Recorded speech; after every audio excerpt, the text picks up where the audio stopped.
Hello friends, तो आज हम बात करने वाले हैं द मम्मी मूवी के बारे में और उसके एंडिंग एक्सप्लेनेशन और ऑफ कोर्स ईस्टर एग्स भी होंगे। So without wasting any time, let's start.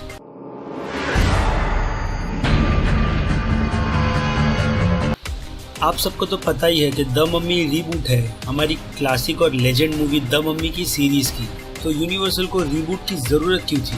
तो उसका जवाब है द डार्क यूनिवर्स। जी हाँ, यूनिवर्सल ने अपना एक यूनिवर्सल बनाया है जिसका नाम है द डार्क यूनिवर्स, जिसके बारे में मैंने आपको बताया था अपने पिछले वीडियो में। तो आगे बढ़ने से पहले मैं एक स्पॉइलर अलर्ट भी करता हूँ, क्योंकि हम इस मूवी की ज्यादा डिटेल में जाने वाले हैं।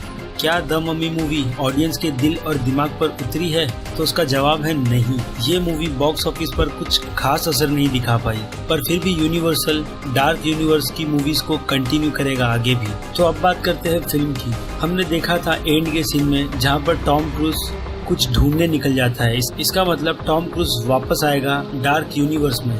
तो अब आ जाते हैं इसके स्टार्टिंग पॉइंट पर। तो ये डार्क यूनिवर्स है क्या? तो मैं आपको बता दूं, जैसा कि MCU है और DC है, वैसा ही डार्क यूनिवर्स है।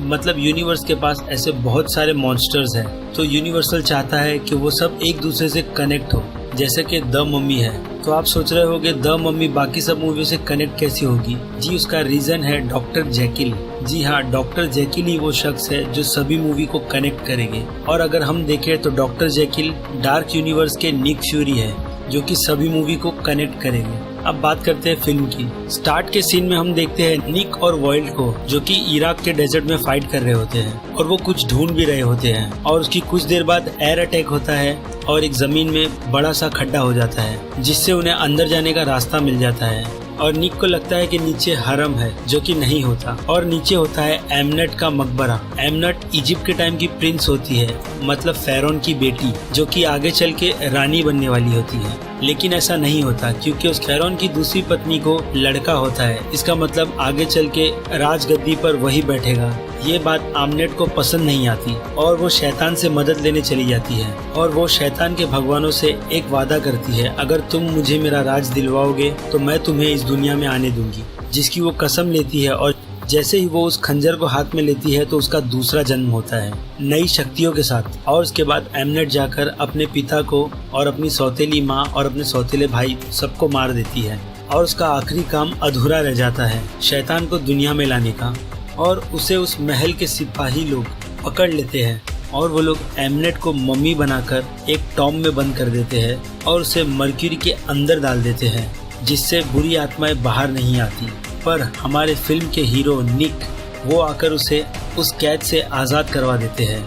उसी वक्त एमनेट निक को चूज कर लेती है कि वो शैतान को इस दुनिया में लाने में उसकी मदद करेगा। और वो लोग उस कॉफिन को जब प्लेन में लेकर जा रहे होते हैं, तभी वहाँ पर कुछ कौवे आ जाते हैं और उस प्लेन को क्रैश करवा देते हैं और वो प्लेन नीचे गिर जाता है। तो हमारे फिल्म का हीरो निक मर जाता है और फिर उठ जाता है, क्योंकि वो मर नहीं सकता। उसे एमनेट ने चूज किया है, वही शैतान को इस दुनिया में लाएगा, इसलिए वो मर नहीं सकता। उसके बाद जेनी निक को कहती है कि तुम्हें डॉक्टर चाहिए, और वो उसे एक डॉक्टर के पास ले आती है जिनका नाम होता है डॉक्टर जेकिल, जिनका रोल किया है रसल क्रोई ने।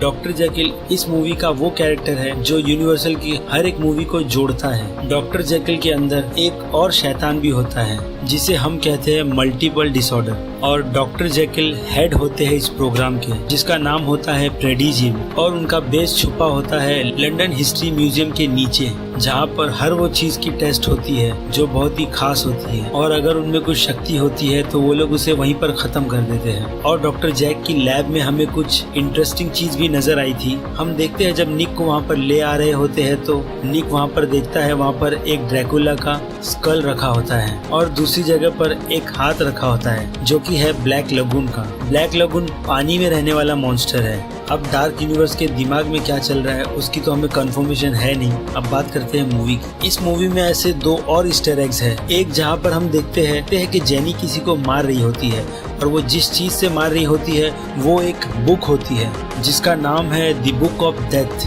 इस बुक को तो आपने देखा ही होगा द मम्मी की बाकी सीरीज में। और दूसरा सीन जहाँ पर एमनेट इजिप्ट की सारी डेजर्ट को लंदन बुलाती है और उस रेत के अंदर एमनेट का फेस दिखता है, ये भी एक तरीके का ईस्टर एग है। और दूसरे सीन में हम देखते हैं जेनी जब निक को डॉक्टर के पास ले आती है तो डॉक्टर उसे बचाने में कोई इंटरेस्ट नहीं लेते। वो बस इतना चाहते हैं कि उनके हाथ में वो खंजर लगे और उन्हें वो रूबी मिले जिससे वो लोग निक को मार सके और बाद में उसका पोस्टमार्टम कर दे। और हम देखते भी है कि वो खंजर बिना रूबी के कुछ भी काम का नहीं होता। एंड के सीन की बात करते हैं जहाँ पर निक को एमनेट मार रही होती है। हम देखते हैं कि निक वो खंजर अपने सीने में खुद घुसाता है और शैतान उसके अंदर समा जाता है जिससे कि वो एमनेट को मार देता है, मतलब कि वापस मौत की नींद में सुला देता है जहाँ से वो आई थी। और निक के पास वो पावर्स आ जाती है जिससे कि वो मुर्दों में भी जान डाल सकता है और उसी पावर से वो जेनी को जिंदा करता है और वो जेनी को कहता है कि वो उसको ढूंढ लेगा और वहाँ से चला जाता है। आगे की सीरीज में निक अच्छा होगा या बुरा ये तो हमें आगे पता चलेगा। और बाद में हम देखते हैं कि डॉक्टर जैकिल उस मम्मी को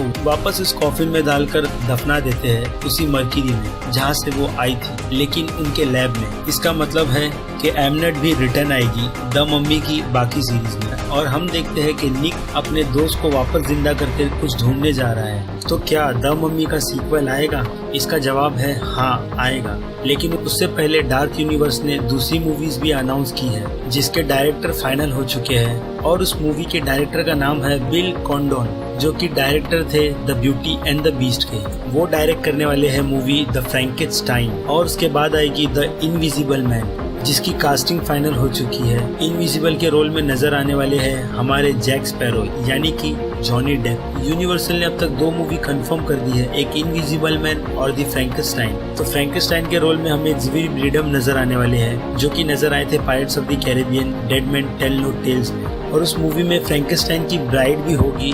कुछ अफवाह ऐसी आई है कि फ्रैंकेनस्टाइन की ब्राइड का रोल एंजेलिना जोली करने वाली है। और डार्क यूनिवर्स 2 मूवी रिबूट भी करने वाला है, वैन हेल्सिंग और वुल्फमैन। और वुल्फमैन के रोल के लिए भी कुछ अफवाह आई थी कि वुल्फमैन का रोल करने वाले हैं ड्वेन जॉनसन, हमारे द रॉक।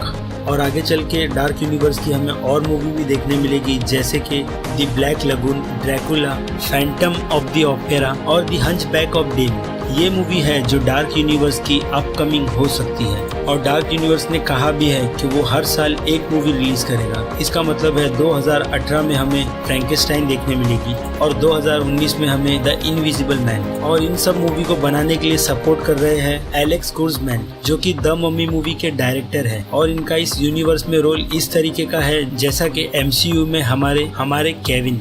ये कंफर्म है कि डॉक्टर जैकिल हमें आगे भी नजर आने वाले हैं और शायद आगे चल के डॉक्टर जैकिल की भी एक सोलो मूवी आएगी। तो बस आज के लिए इतना ही। अगर आपको मेरा ये वीडियो पसंद आया है तो मेरे इस वीडियो को लाइक और मेरे चैनल को सब्सक्राइब तो बिल्कुल ही मत भूलिएगा। तब तक के लिए बाय।